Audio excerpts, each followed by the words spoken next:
This is one of a series of short videos on Drumbridges roundabout. This one covers the right turn from Chudleigh to Heathfield, which is the fourth exit. As we exit onto the slip road, you'll see a sign on the left that confirms this.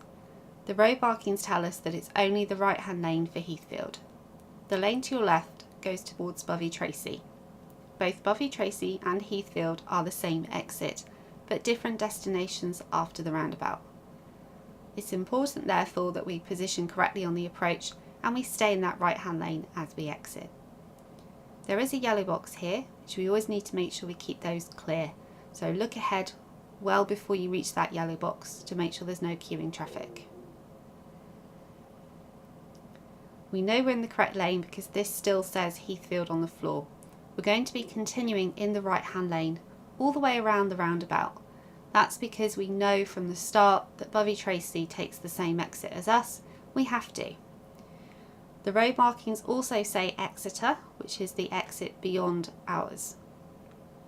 As we follow around here, we need to start checking, particularly on the left-hand side, just to make sure there's no bikes or anything coming up here, because we need to exit the roundabout in the right-hand lane.